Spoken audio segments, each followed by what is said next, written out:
नमस्कार, मी अर्चनाच किचनमध्ये आपले मनपूर्वक स्वागत आहे। आज मी आपल्यासोबत देसी मसाला पास्ता रेसिपी शेअर करत आहे। चला तर मग पाहूया।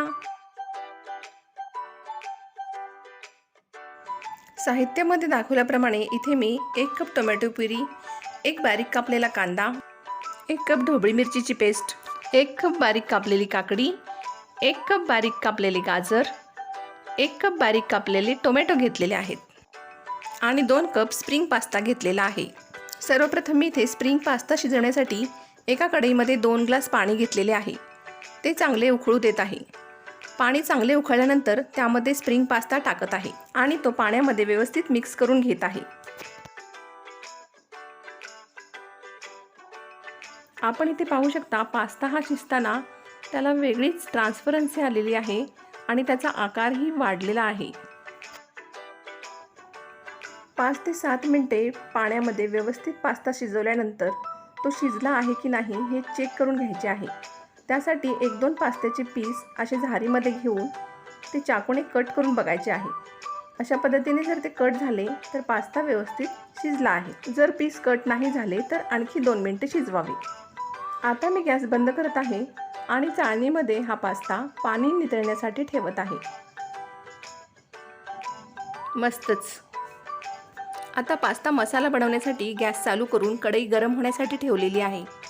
कढई चांगली गरम झाल्यानंतर त्यामध्ये एक छोटीशी बटरची क्यूब टाकलेली आहे।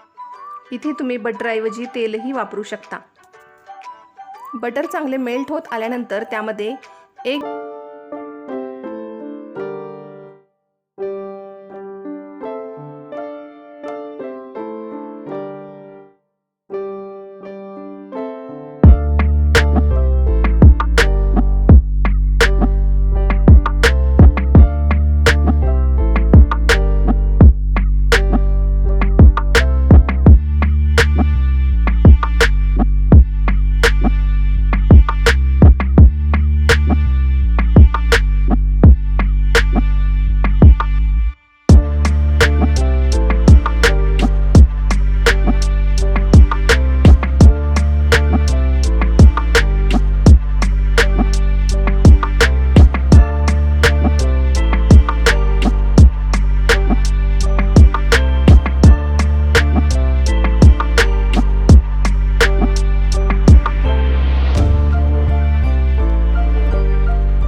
व्यवस्थित मिक्स केल्यामुळे पास्त्याला एक छानसं फ्लेवर येतं। Very nice.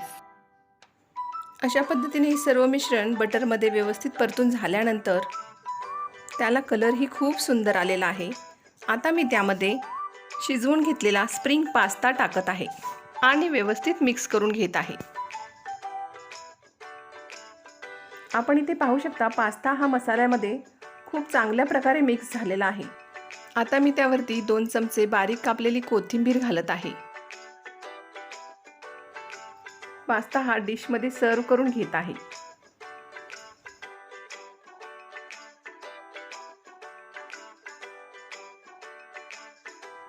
आता त्यावरती थोडीशी बारीक कापलेली कोथिंबीर पसरवित आहे आणि त्यावरती फिनिशिंगसाठी थोडेसे चीज किसून टाकत आहे।